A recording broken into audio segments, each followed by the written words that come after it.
행복근육입니다. 요즘 이런 말 한 번쯤 들어보셨을 겁니다. 요즘 교회에 젊은 사람들이 잘 안 온대.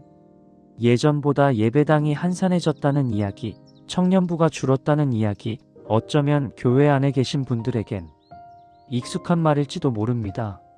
실제로 통계를 보면 젊은 세대 중 절반 이상이 자신을 무종교라고 말합니다.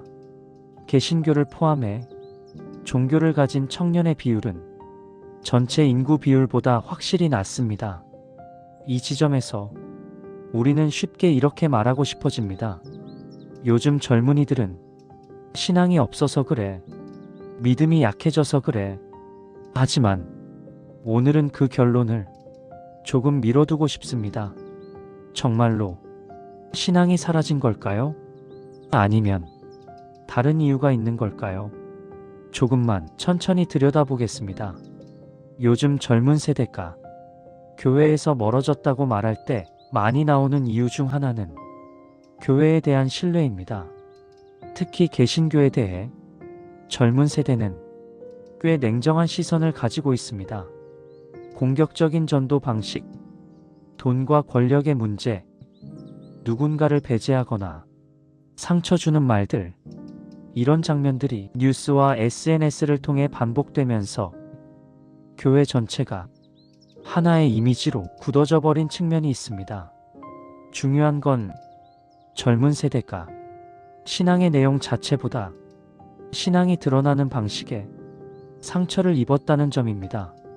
믿음이 싫다기보다 그 믿음이 사람을 대하는 태도가 두려워진 겁니다. 또 하나의 현실은 교회에 다니는 청년들조차 신앙을 일상에서 드러내기 어렵다는 점입니다.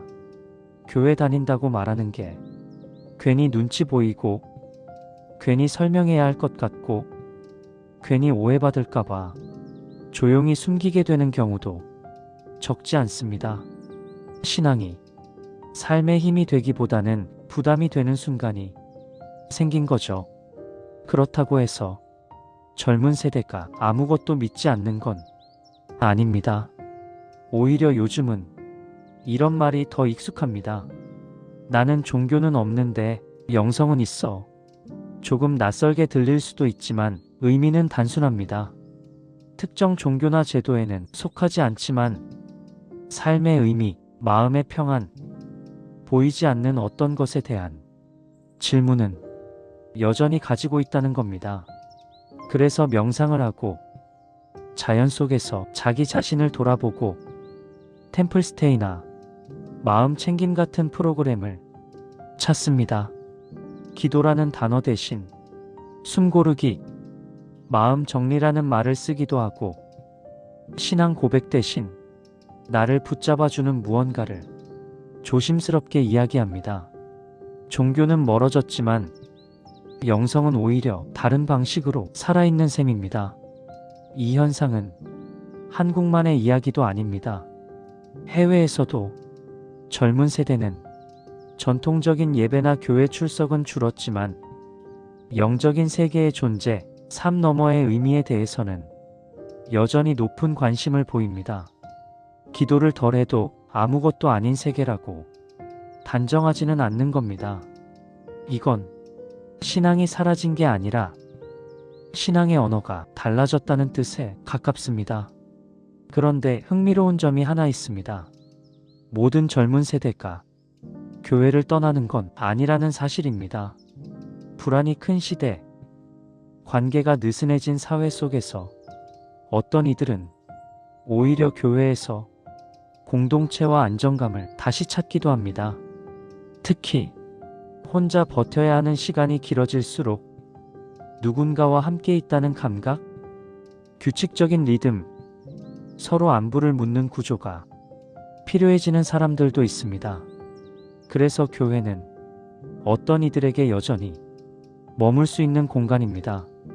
이 두 흐름은 모순이 아닙니다. 젊은 세대는 교회를 전부 거부하는 것도 아니고 무조건 받아들이는 것도 아닙니다. 다만 이렇게 말하고 있는 것에 가깝습니다. 우리가 살아가는 방식과 조금만 더 연결되어 있다면 다시 생각해 볼 수 있다. 그래서 중요한 질문은 이것입니다. 젊은 세대가 교회를 떠났느냐가 아니라 교회가 젊은 세대의 삶을 얼마나 이해하고 있는가. 지금의 불안, 지금의 경쟁, 지금의 외로움, 지금의 관계 피로 속에서 신앙은 어떤 언어로 말 걸고 있는가. 공격적으로 끌어오려고 하기보다 조용히 곁에 머물 수 있는가. 정답을 먼저 주기보다 질문을 함께 견딜 수 있는가. 요즘 학계와 교육 현장에서는 종교 문해력이라는 말을 많이 씁니다. 믿으라고 강요하기보다 종교가 무엇을 말해왔고, 인간이 왜 신을 묻고 왜 의미를 찾았는지 이해할 수 있게 돕는 접근입니다. 이런 방식은 신앙을 가진 사람에게도 가지지 않은 사람에게도 필요합니다. 왜냐하면 신앙은 누군가의 삶을 지탱해왔고 또 누군가에게는 상처가 되었기 때문입니다. 서로를 이해하지 않으면 대화는 계속 어긋날 수밖에 없습니다. 마지막으로 이 이야기를 꼭 젊은 세대의 문제로만 보지 않았으면 합니다. 우리 모두의 이야기이기도 합니다. 신앙을 오래 지켜온 분들도, 신앙에서 멀어졌던 분들도 지금 이 자리에서 다시 묻게 됩니다. 나는 왜 믿어왔는지, 무엇이 나를 버티게 했는지, 그리고 지금도 내 안에 남아있는 질문은 무엇인지. 종교가 있든 없든 그 질문을 놓지 않는 사람은 삶의 행복 근육을 계속 쓰고 있는 사람입니다. 정답을 빨리 찾지 않아도 됩니다. 대신 질문을 조심히 품고 가는 것. 어쩌면 지금 시대의 신앙은, 그리고 영성은 그 자리에서 다시 시작되고 있는지도 모릅니다. 감사합니다.